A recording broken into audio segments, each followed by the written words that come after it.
Well, Mr. Chairman, I'll keep in mind the timing.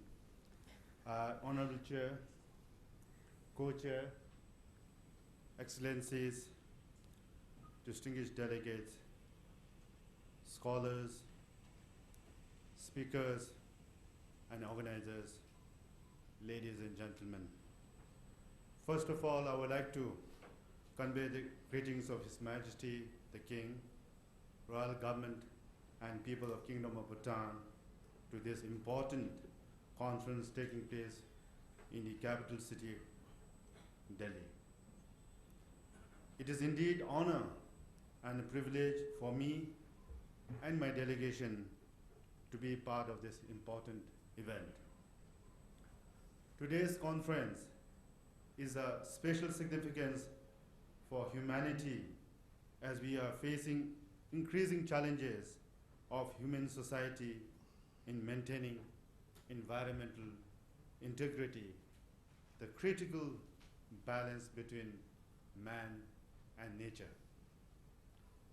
As I've been asked to discuss environmental consciousness in the context of initiative of the Royal Government of Bhutan and the course of action of my country, I'm extremely happy to share the views of Bhutan on the policies, the laws, the initiatives, and environmental consciousness that have enabled Bhutan to preserve its pristine natural environment. Excellencies, distinguished delegates, ladies and gentlemen, Bhutan has been able to protect its natural heritage in all its purity, but that did not happen by chance. It is a result of enlightened leaders that has translated into the policies, strategies, and action by the government and people. Therefore, I seek your permission to share a brief insight into the philosophy of gross national happiness, or GNH, which has been able and on our development goals and the basis of development values. It was here in India that the fourth king of Bhutan, His Majesty King Jigme Singye Wangchuck, first shared his vision of gross national happiness with the rest of the world. It was in 1979, little over 36 years back, an Indian journalist had asked His Majesty in Mumbai, what is the gross national product of Bhutan? To this, His Majesty said, for Bhutan, gross national happiness is more important than gross national product. The message was loud and clear that the goal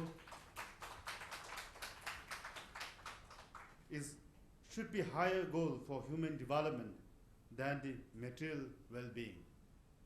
Therefore, today, Bhutan is a home for a unique civil society, one that promotes national focuses to maximize gross national happiness over gross national product. To enhance gross national happiness, Bhutan focuses on what is called 4 pillars of gross national happiness: the economy, the culture, environment, and finally the good governance.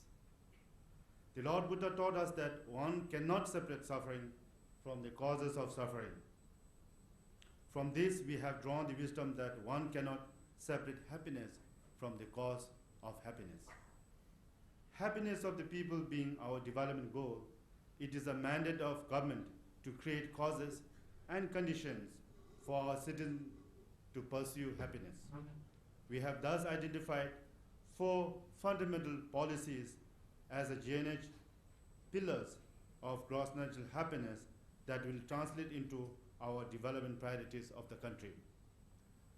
Out of the 4 pillars named above, I would like to refer to one of them, that is conservation of environment, and make a specific reference to this conference. The pillar stems from the age-old Buddhist value of interdependence. While interdependence of human community is a common factor, and our most traditional and rural society with people existing in harmony with each other, the interdependence on GNH perspective includes all forms of life. We acknowledge that we must live in harmony with the natural environment, that we are more dependent on nature than nature is on us. The unlimited consumption upsets the balance and results in fatal disasters. Because of this intuitive value, Buddhists do not consider environment as a source of resources to be exploited for the material gain. We protect our fields and forests, valleys and mountains, lakes and rivers.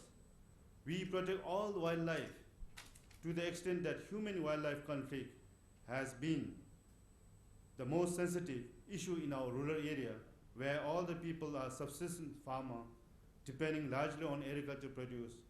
We believe that all forms of lives are sacred and must be treated with reverence.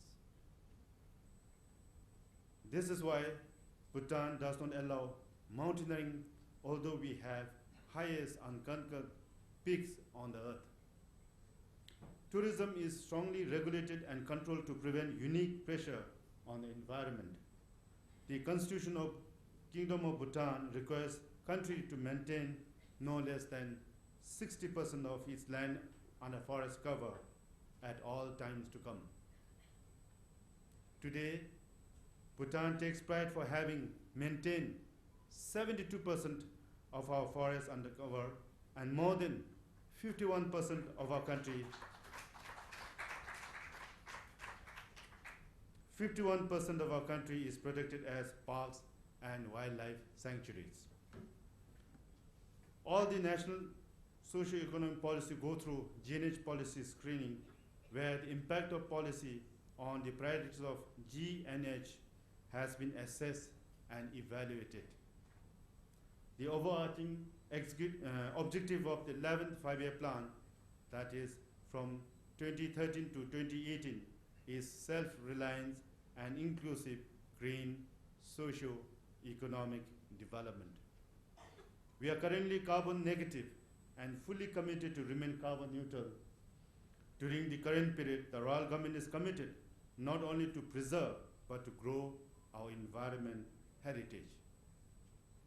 We are painfully aware that the pressure of socio-economic development has resulted in global warming, climate change, and environmental degradation. Human greed has resulted in trend where we are consuming our natural resources at a frightening speed. Despite all our efforts, we in Bhutan too have suffered the wrath of nature in the form of earthquakes, landslides, global lake outbursts, and other extreme weather conditions. Excellencies, ladies and gentlemen, in my opinion, our world can be saved from the total destruction only if we change our attitude towards natural environment. All countries, small or big, rich or poor, and I repeat, small or big, rich or poor, should respect the environment because we are interconnected and interdependent.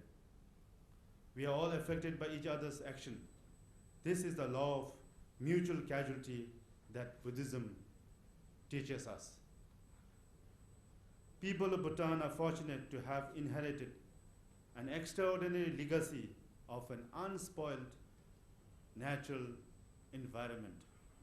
This places us a responsibility to preserve and protect such a legacy for our future generations. This is the coronation pledge of His Majesty King Jigme Gesar Namgay and a deep commitment upheld by the Royal Government of Bhutan at all times. Therefore, let us take this opportunity to reaffirm our commitment to make this world a better place to live for our future generation, although through environmental consciousness in our daily lives. Together we must, and together we can, save our Mother Nature. Let us pledge to act today, for tomorrow may be too late. Thank you for your patience.